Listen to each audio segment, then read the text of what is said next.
어찌하여 나를 버리셨나이까? 이 제목으로 은혜를 나누자 합니다. 예수님께서 골고다 십자가에 매달려 6시간 동안 물과 피를 다 쏟으셨습니다. 십자가에 매달려서 피와 물을 다 쏟으시고 저녁에 해가 뉘어져갈 때 그는 하나님께 부르셨습니다. 하나님이시여 하나님 어찌하여 나를 버리시나이까? 예수님께서 우리 인간들의 죄악을 다 짊어지고 인간 대신 십자가에 매달려 있으니까 하나님이 예수님을 보실 때 여러분과 나를 보신 것입니다.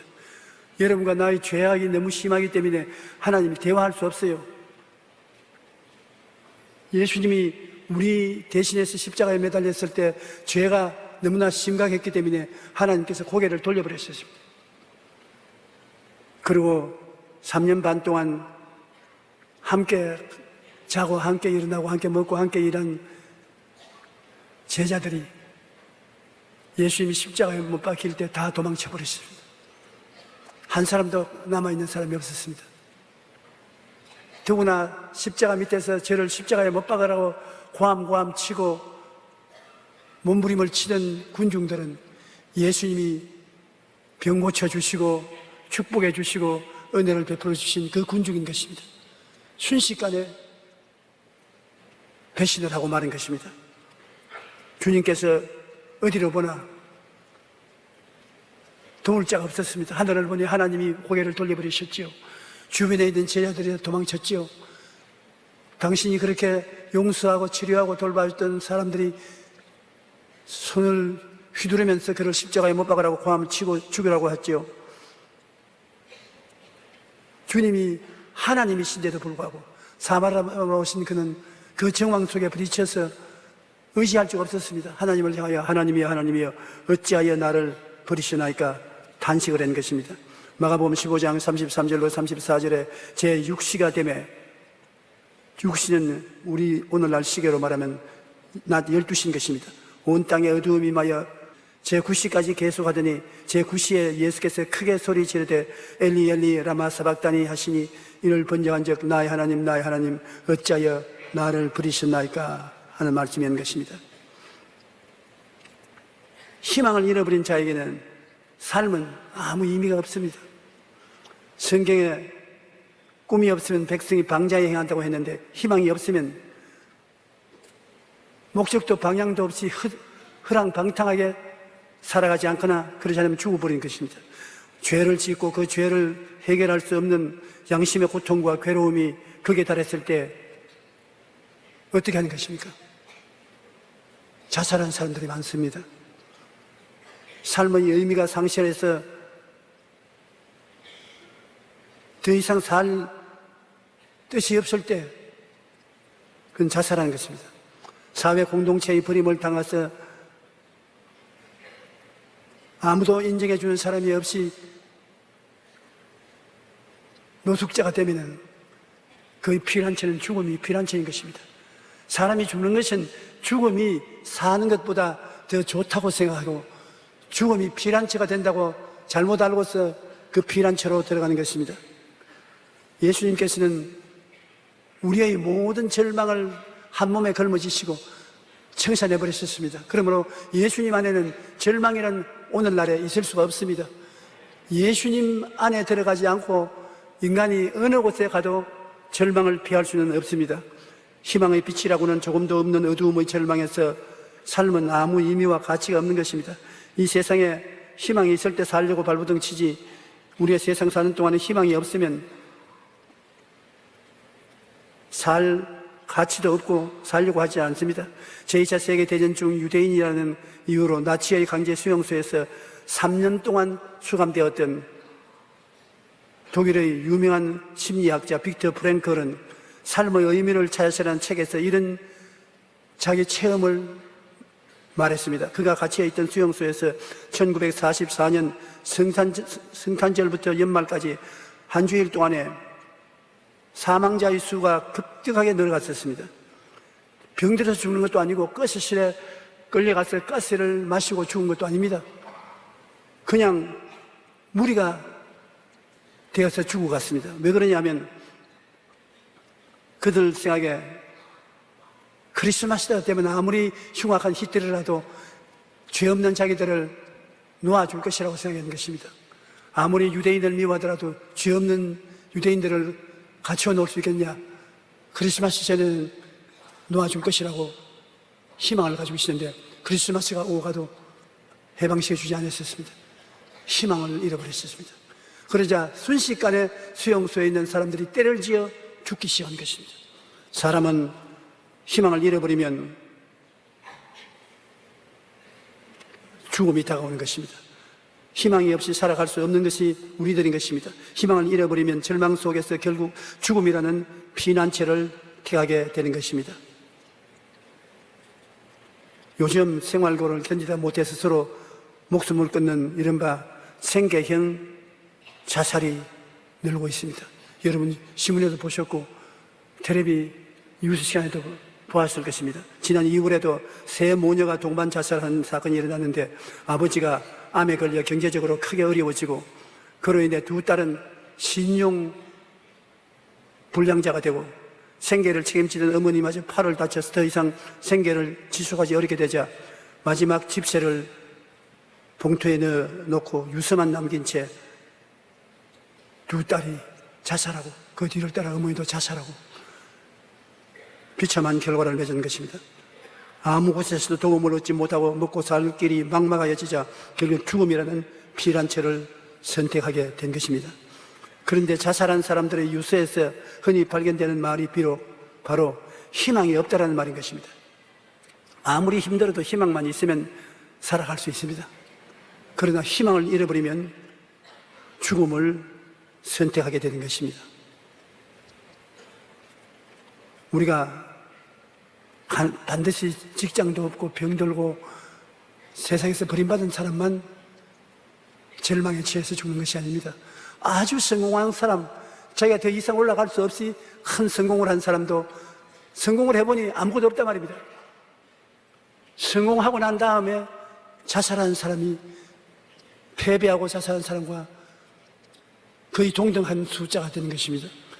구라파에서 이사다라 둥칸이라고 말하면 그 사람 만침 발레를 잘한 사람은 없었습니다.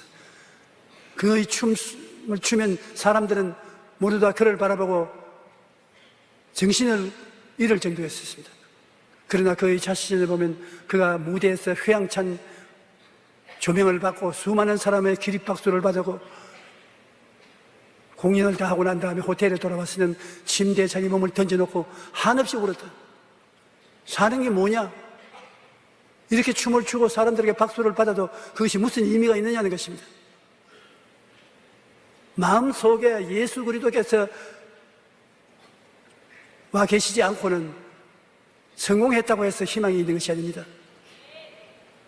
미국의 해밍웨이는 노벨 문학상을 받았습니다. 그런데 왜 해밍웨이가 노벨상까지 받았으면 그렇게 기뻐하고 영광스럽고 좋아야 할 것인데 자살했습니다. 사냥창으로 그 머리에 대고 방아쇠를 당기기 전에 그가 유서를 남겼습니다.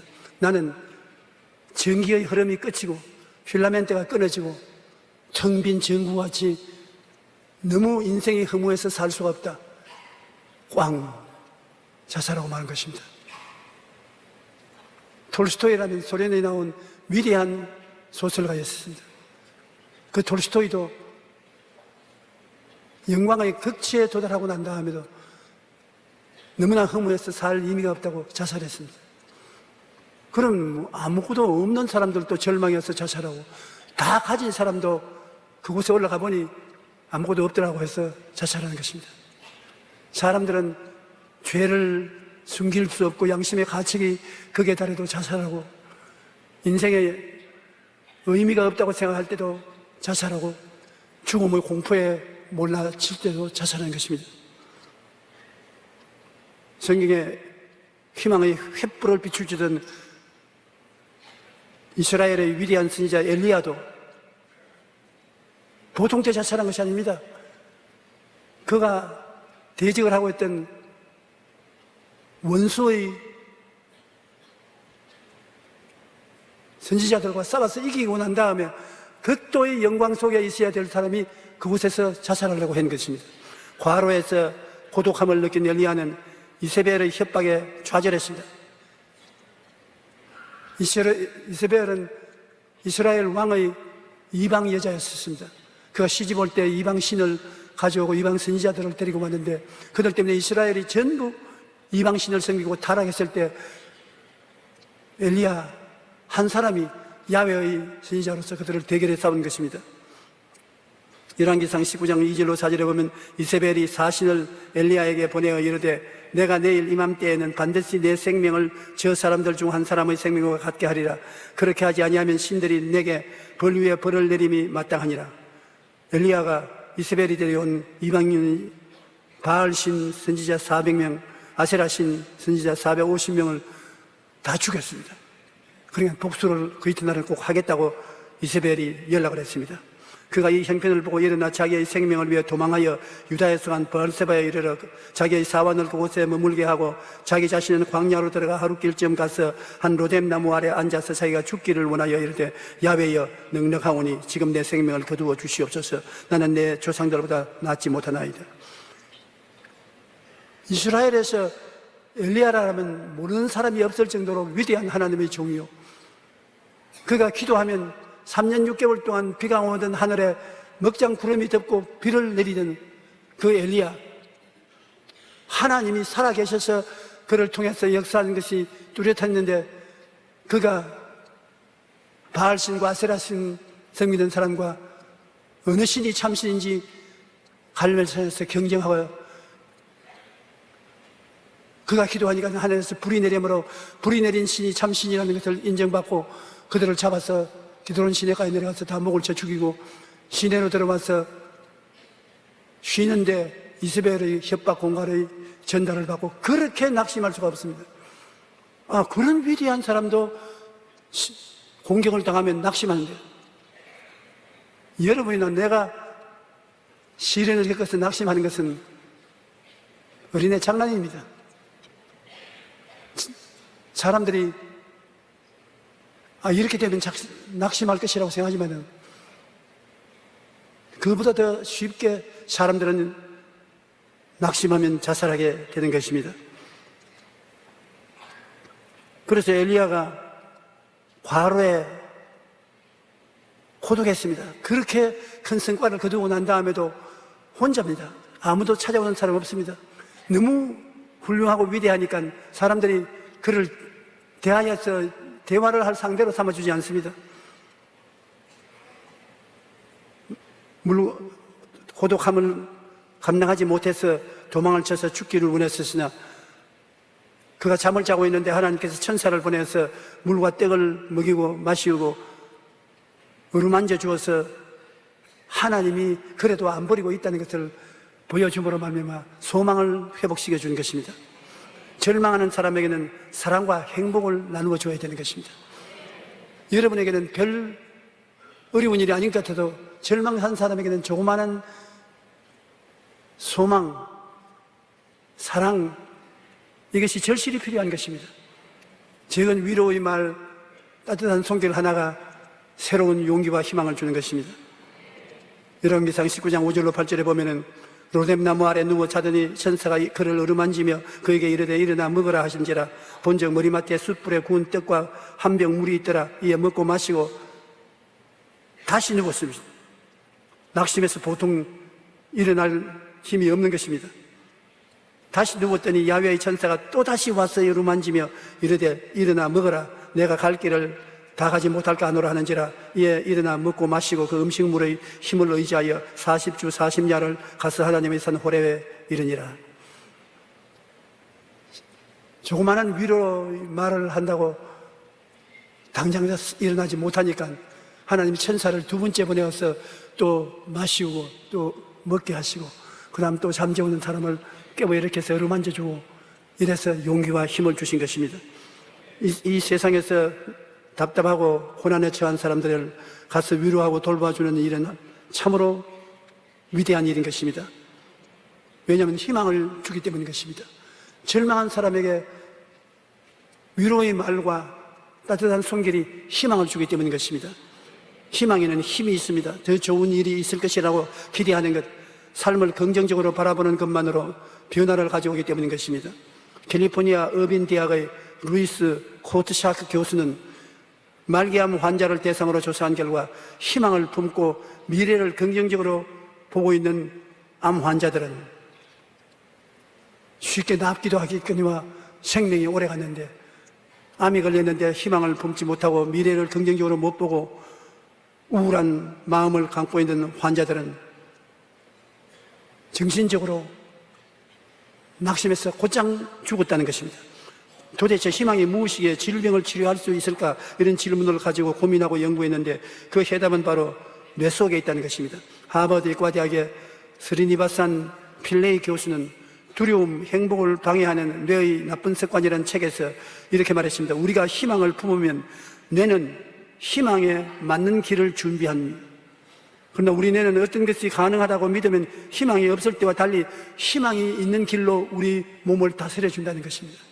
하나님이 직접 안 다스려 주시도 우리 자신의 뇌가 내가 희망이 있다고 마음에 긍정적이고 적극적인 태도를 취하면 온 몸의 기관을 죽을 준비를 하지 않고 희망이 있는 기관이 되도록 뇌가 다스려 준다는 것입니다.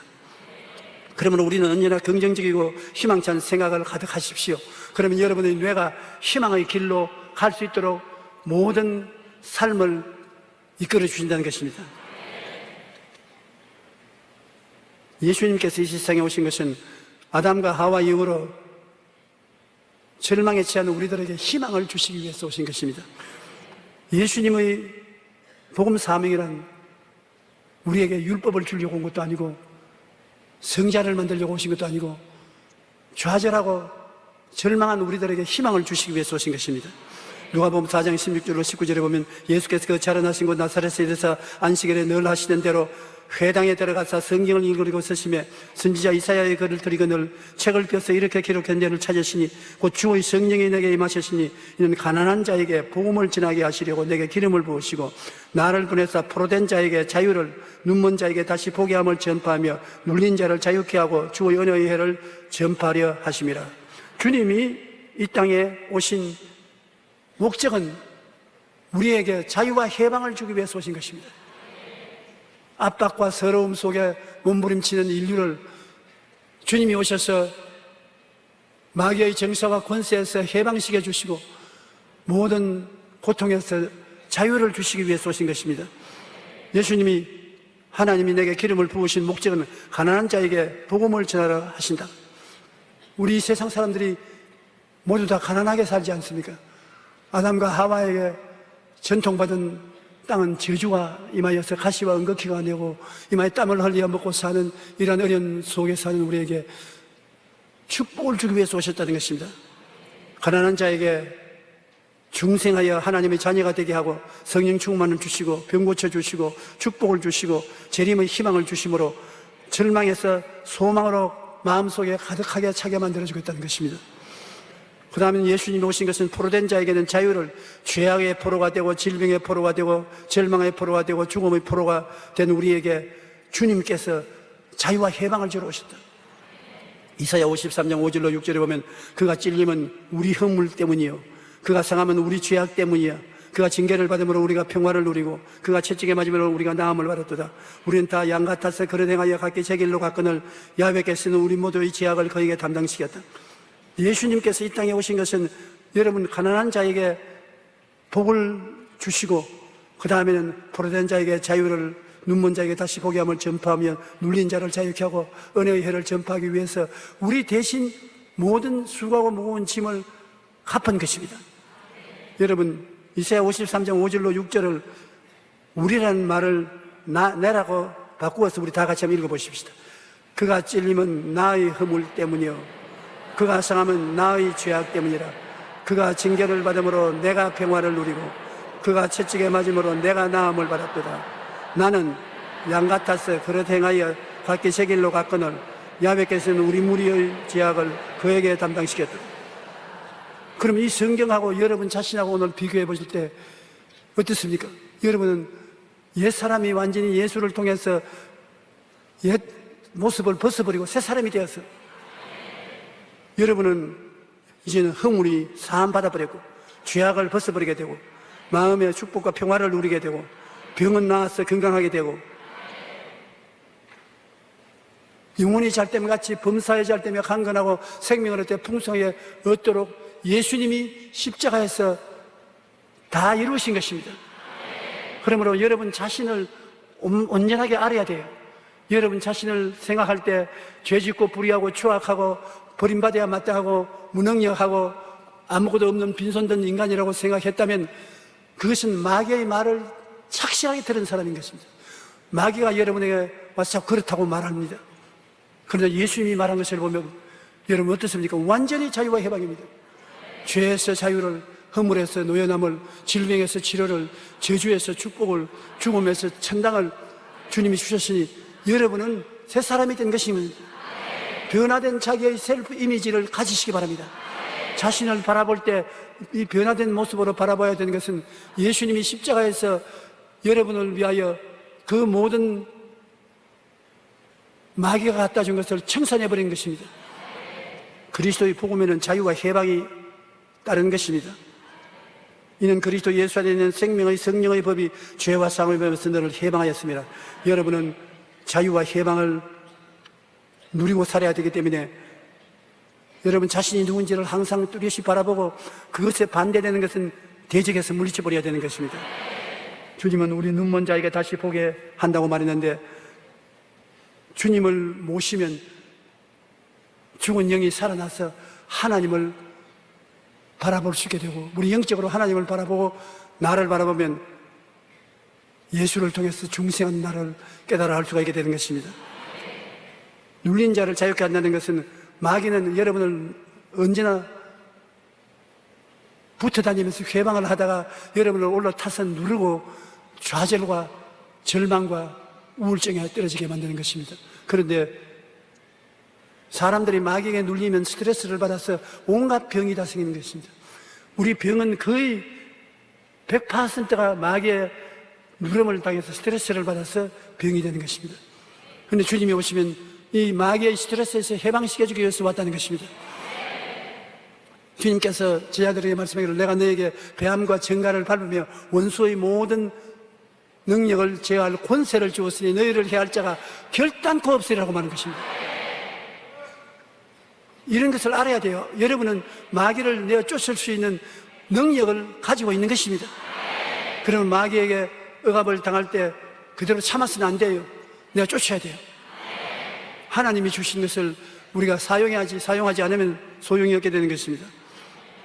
사도행전 10장 38절에 하나님이 나사렛 예수에게 성령과 능력을 기름부터 다셨으며 그가 두루 다니시며 선한 일을 행하시고 마귀에게 눌린 모든 자를 고치셨으니 이는 하나님이 함께 계시며 마귀가 와서 스트레스를 염려, 근심, 불안, 초조, 절망으로 스트레스를 주어서 병을 들게 하는데 마귀에게 눌린 모든 자를 주님은 와서 고치시는 것입니다. 요한일서 3장 8절에 죄를 짓는 자는 마귀에게 속하나니 마귀는 처음부터 범죄함이라 하나님의 아들이 나타나신 것은 마귀의 일을 멸하려 하십니다. 그러므로 마귀가 아무리 와도 예수님이 우리 속에 계시면 예수님께서 마귀를 쫓을 능력을 주시고 힘을 주심으로 우리는 자유와 해방을 누릴 수가 있는 것입니다. 주님의 은혜의 해라는 것은 우리가 오늘날 사는 것은 율법의 시대에 살지 않고 은혜의 시대에 삽니다. 예수님께서 우리의 죄와 불의, 추악과 저주, 절망과 죽음을 대신 짊어지고 다 이루었었습니다. 이제 여러분과 내가 구원받기 위해서 할 일이 없습니다. 성경 창세기에 주님께서 6일 만에 만물을 다 이루시고 1일 만에 쉬셨다고 했는데 예수님께서 오셔서 우리 인생을 구원할 일을 혼자서 다 하시고 난 다음에 이제 주님은 지금 보좌에서 쉬고 계십니다. 우리가 예수님께 나가서 물어보십시다. 주님, 구원받기 위해서 뭘 해야 됩니까? 금식을 더 할까요? 더 고행을 많이 할까요? 착한 일을 많이 할까요? 주님, 더 무엇을 할까요? 주님이 할 일 없다, 할 것 없다. 그럼 뭘 할까요? 믿고 쉬어라. 내가 다 이루어 놓았으므로 너희는 은혜로 구원받은 것이다. 은혜라는 것은 공짜를 받은 것입니다. 주님, 어떻게 천당까지 가는데 공짜로 가는 것인가? 너는 공짜지만 내게는 공짜가 아니었다. 나는 너희 죄, 불의, 추악, 저주를 짊어지고 칼보리산 십자가에 매달려 무려 6시간 동안 물과 피를 다 쏟고 온갖 절망을 다 청산한 것이다. 예수님께서 그 무서운 십자가의 고통을 당해서 우리의 대가를 다 지불해 놓고 난 다음에 우리에게 은혜를 베풀어 주신 것입니다. 여러분은 은혜를 받은 사람인 것입니다. 믿기만 하면 구원받아요. 죄를 짓고 불의하고 추하고 버림받아야 마땅한 우리들이 죄지은 그대로, 못난 그대로, 빈손든 그대로 주를 바라보고 주님을 내 구주로 모시고 믿기만 하면 모든 일생의 죄가 다 없애버린 것입니다. 하나님이 죄를 지어버린 것입니다. 누구든지 저를 믿으면 멸망하지 않고 영생을 얻으리라. 종교가 우리 인생들에게 선한 일을 하고 살아라고 가르치는 것입니다. 어느 종교가 이 세계에서 도둑질하고 살인하고 방탕하라고 가르치지 않습니다. 다 좋은 일을 하고 그 대가로 구원을 받으라 하는데 좋은 일을 얼마나 해야 되는 것입니까? 여러분, 얼마나 좋은 일을 해야 여러분 구원을 베풀겠습니까? 여러분, 좋은 일이 대가가 되어서 지불하고 하늘나라에 갈 수 있겠습니까? 이 가운데 좋은 일을 해서 인정받아 천당 갈 사람 한 사람도 없습니다. 우리가 천당 가는 것은 예수님이 좋은 일을 해 주시기 때문에 천당 가는 것입니다. 예수 이외에는 구원받을 도리가 없는 것입니다. 예수 이외에는 우리에게 더 큰 희망을 주실 분이 없는 것입니다. 그러므로 이 질그릇에 보배인 예수를 모시고 있어야 사방을 우겨쌈을 당해도 쌓이지 아니하고 답답한 일을 당해도 낙심하지 아니하고 핍박을 받아도 버림받지 아니하고 거꾸로 때림을 당해도 망하지 않습니다. 성공했다고 그 마음속에 희망이 넘쳐나요? 아닙니다. 패배해도 희망이 없고 성공해도 인간에게는 희망이 없습니다. 예수님 밖에 우리에게 희망이 될 수 없습니다. 그러므로 우리는 예수 그리스도를 마음속에 깊이 모시고 나가야 되는 것입니다. 이사야 61장 2절로 3절에 보면 야훼의 은혜의 해와 우리 하나님의 보복의 날을 선포하여 모든 슬픈 자를 위로하되, 오늘 예수님이 오신 것은 우리 모든 슬픈 자를 위로하되 무릇 시온에서 슬퍼하는 자에게 화관을 주어 그 죄를 대신하며 기쁨의 기름으로 그 슬픔을 대신하며 찬송의 옷으로 그 근심을 대신하시고 그들이 의의 나무 곧 야훼께서 심으신 영광을 나타낼 자라 일컬음을 받게 하리 하심이라. 얼마나 좋은 하나님이신 것입니까? 에베소 2장 8절에 너희는 그 은혜에 의하여 믿음으로 말미암아 구원을 받았으니 이것은 너희에게서 난 것이 아니요 하나님의 선물이라. 여러분의 구원은 선물로 주신 것이므로 믿음으로 선물로 구원을 받고 주님 오시기를 기다리는 여러분 되시기를 주님 이름으로 축원합니다. 희망이 있어야 이 세상에 모든 일이 이루어지는 것입니다. 마르틴 루터 킹 목사님은 이렇게 말했습니다. 이 세상을 움직이는 것은 희망이다. 수확할 희망이 없다면 농부가 씨를 뿌리지 아니할 것이요, 이익을 얻을 수 있다는 희망이 없으면 장사꾼이 장사를 하지 아니할 것입니다. 희망이 없다면 이 세상은 더 이상 움직이지 않습니다. 몸은 심장이 중시하면 죽습니다. 영혼은 희망을 잃어버리면 죽는 것입니다. 우리에게 참 소망을 주시는 분이 누구십니까? 예수님이신 것입니다. 마귀는 인간에게 어찌하든지 절망을 주려고 하는 것입니다. 희망을 잃어버리고 절망을 갖다 주려고 하는데 예수님은 인간에게 어찌하든지 희망을 주기를 원하시는 것입니다.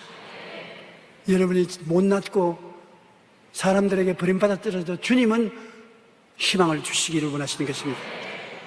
우리가 전하는 복음은 희망의 말씀인 것입니다. 교회가 뭐 하는 것입니까? 교회는 희망을 주는 것이 교회인 것입니다. 좌정되고 절망된 사람들을 불러서 희망을 주어서 살아갈 수 있는 용기를 주는 것입니다. 요한복음 9장에 보면 예수님께서 앞을 보지 못하는 사람을 고치시는 이야기가 나옵니다. 그는 태에서 날 때부터 앞을 보지 못한 채 살았지만 예수님을 만남으로 육신의 눈을 뜨고 영적인 눈조차 밝아져서 육신으로 고침받고 영적으로 구원을 받을 수 있게 된 것입니다. 그러나 그와 반대로 당시 종교 지도자들은, 바리새인들은 자신들이 두 눈을 뜨고 있다고 생각했지만은 실상은 주님을 대적하고 십자가에 못 박는 우를 범해서 장님이라는 것을 보여준 것입니다. 예수님을 만나야 눈을 뜨는 것입니다. 왜냐하면 영이 살아나야 눈을 뜨지 죽은 사람이 아무것도 못 보잖아요. 예수님은 우리 영을 살리심으로 우리 영이 죽은 자에서 살아나면 예수님을 보고 구원을 받게 되고 자기가 죄에서 벗어날 수 있게 되는 것입니다. 평생 보지도 듣지도 못했던 헬렌 켈러 여사는 기자들이 물었습니다. 당신 불행하다고 생각하지 않습니까? 헬렌 켈러는 말하기를 두 눈을 뜨고도 아무것도 보지 못하는 사람들이 많은데 주님께서 내 육신의 눈은 안 주셨지만 영혼의 눈을 뜨게 해주셔서 얼마나 행복하게 사는지 모른다고 말하는 것입니다. 환희 크로스피 여사도 육신의 눈으로 앞을 보지 못했지만 영적인 눈을 날마다 주님을 바라보며 하루하루 기쁜 삶을 살았고 세상을 떠날 때까지 하나님을 찬미하는 시를 8,000편이나 기록했던 것입니다. 그러므로 주님을 만난 사람이 참으로 눈을 뜬 사람인 것입니다. 세상에 주를 모르는 사람은 눈 뜨고 있어도 어디서 와서 왜 살며 어디로 가는지 모르지 않습니까? 눈 뜨고 있으면서도 천당을 못 가고 지옥으로 스스로 찾아가지 않습니까? 예수 믿어서 주님이 우리에게 깨닫게 해주신 것입니다. 깨달음이 눈 뜬 것입니다. 깨닫고 우리는 천국을 가게 되는 것입니다. 마귀는 우리가 하나님께 맡기는 것을 방해합니다. 맡기면 편안할 것인데 마귀는 여기 와서 하나님께 맡기지 마라. 무엇 때문에 하나님이 너희 짐을 져주시느냐? 무엇 때문에? 내 짐은 네가 져야지. 하나님은 안 도와주신다. 그래서 마귀의 방해를 하면 사람들은 자기의 짐을 짊어지고 밤잠을 자지 못하고 번민하고 고통하며 발버둥치는 것입니다. 그러나 주님은 마귀에게 눌린 자를 자유롭게 해주시기 위해서 짐을 대신 짊어지겠다고 어깨를 자꾸 내미는 것입니다.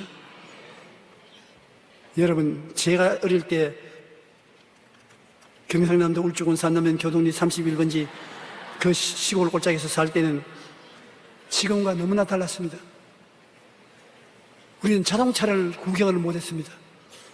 학교에 가서 공부를 하는데 바깥에서 자동차 소리가 와악 나면 트럭이나 낡은 버스가 한 대 지나가면 선생님과 우리가 전부 다 뛰어나가서 공부 안 하고 그 차 구경한다고 정신이 빠졌습니다. 참 원시 시대에 살았습니다. 그리고 버스가 지나가면서 연기를 품고 지나가면 가스린 냄새가 그렇게 향기로울 수가 없어요. 그 가스린 냄새 만다고 참 다르요. 그런데 그때 사람들이 다른 데 여행을 하려면 기차를 타거나 버스를 타는데 기차역에서나 버스역에 내려오면 지게꾼들이 줄을 쫙 서 있어요. 직업도 없고 먹고 살 길이 없는 그 시대에 지게 하나 가지고서 삽니다. 그러면 짐 가지고 내려온 손님들 앞에서 짐을 서로 지려고 아주 경쟁을 합니다. 그래서 짐을 주면은 어깨에 걸머지고 집까지 잘 날라주는 것입니다. 요새는 그런 진군 없지 않습니까? 옛날에는 버스 정류소나 기차 정거장에 가면 그러한 짐을 지는 일꾼들이 많습니다. 그런데 요새 외람된 생각이 자꾸 내 생겨요. 성경을 읽으면 주님이 그 짐꾼처럼 짐 내게 줘, 내게 줘. 네가 지지 마, 내게 줘. 사정을 한단 말입니다. 주님이 수고가 무거운 짐진 자들아 다 내게로 오라, 내게로 오너라. 괜히 네가 애쓰지 말고 내게로 오너라. 그래서 주님이 반강제적으로 짐을 빼앗아서 당신 어깨 위에 걸머쥐고 우리 집까지 쳐다 주는 것입니다. 여러분, 그런 경우는 우리 주님께서 내 짐을 내게 맡겨라, 천지를 지으신 우리 하나님께서 여러분과 저희 짐을 짊어지고 가시다고 하시니 얼마나 황홀한 일인지 말로 다 할 수 없습니다. 오늘 무슨 짐이 있습니까? 맡기십시오. 하나님의 말씀은 소설이 아닙니다. 하나님의 말씀은 살았고 운동력이 있는 것입니다. 살아있는 말씀이요. 그 말씀에 짐을 맡기면 하나님이 책임져 주시는 것입니다. 책임 안 져주면 아예 주님과 같이 죽어도 죽겠다고 각오하고 맡겨보세요. 별 볼 일 없는 자기 목숨 하나 살아보겠다고 하나님 맡기라고 하는 것에 못 맡기고 늘 구경만 하고 따라다니지 말고요. 그냥 눈 딱 감고 수고하고 무거운 짐을 맡기면 짐꾼도 우리 짐을 져주는데 하나님이 여러분 짐 안 져주시겠어요? 짐 내게 가져오세요. 내가 여러분 대신해서 하나님께 몇 개 드릴 테니까.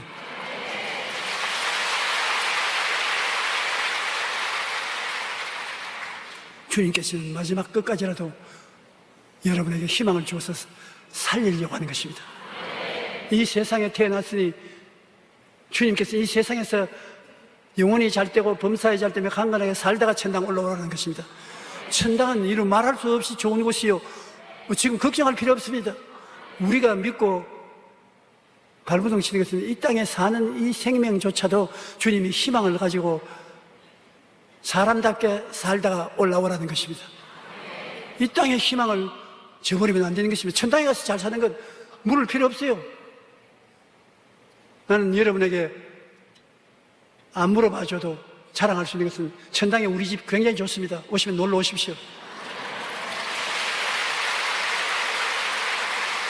천당 걱정은 지금 할 필요 없어요. 지금 살아있는 오늘 이 시간 이 자리에 내일 모레 다음 달 명년 주님이 우리가 잘 살게 되기를 원하시는 것입니다. 그렇기 때문에 주님께서 낙심하지 않고 희망을 갖기를 원하는 것입니다.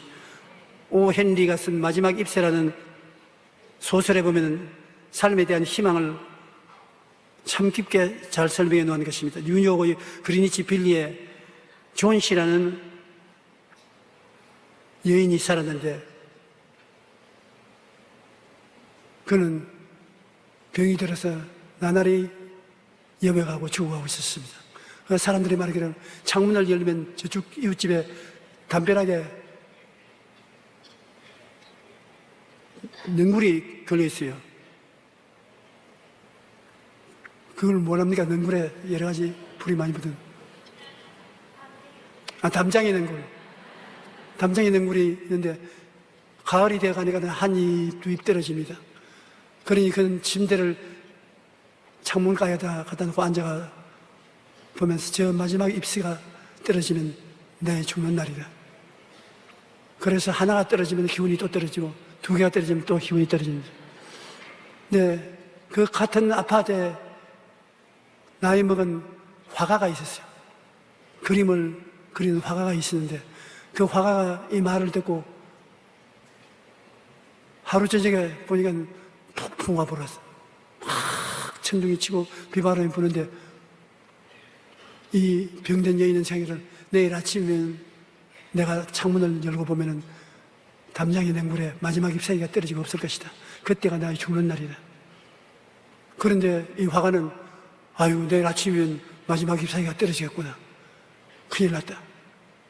그러니까 밤새도록 비바람이 불어서 아침에는 조용해지는데 이 여인이 죽을 때가 왔다고 생각하고 창문을 열고 내려다보니 그렇게 비바람이 불었는데 이 잎새 하나가 달려있는 것입니다. 그래서 그 여자가 팡 꿀리면서 야 죽음아, 그 폭풍우가 저 능굴 잎새 하나를 마지막까지 떨어지지 못하는 거 보니까 너 내 생명 못 빼앗아 간다. 나는 산다. 희망을 얻었습니다.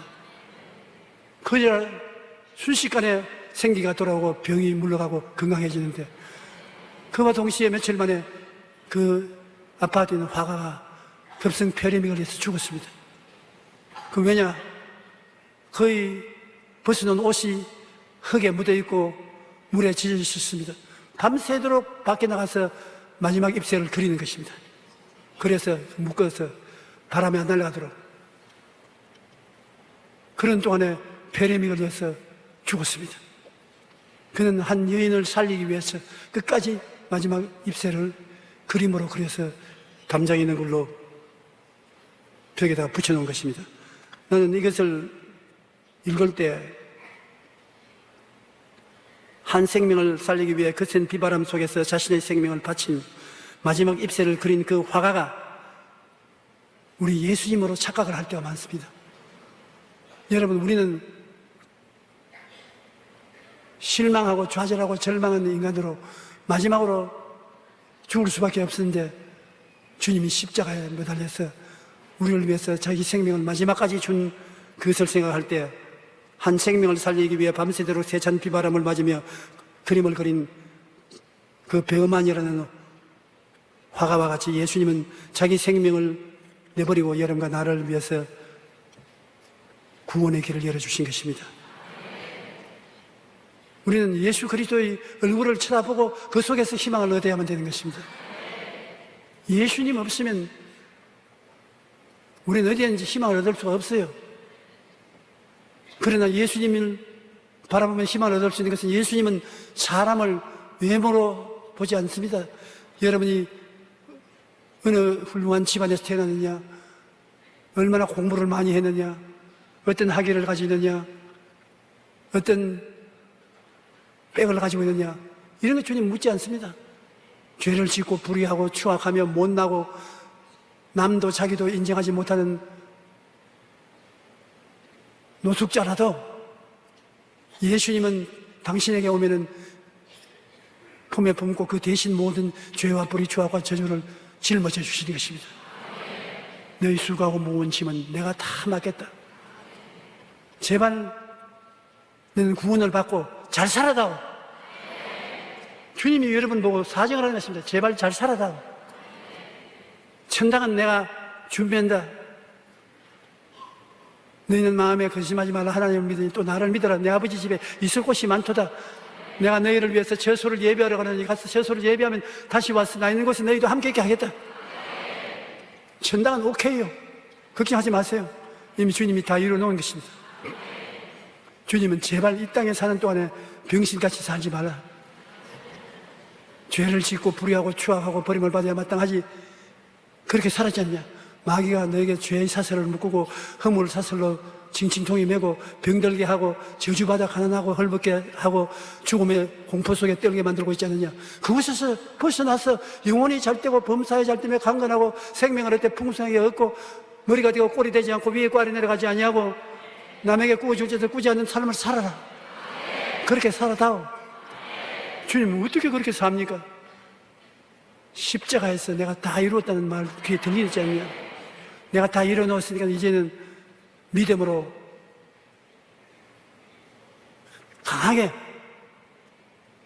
나는 그런 사람이 되었다고 꿈을 꾸고 다른 꿈 꾸지 말고 나는 주님으로 말미암아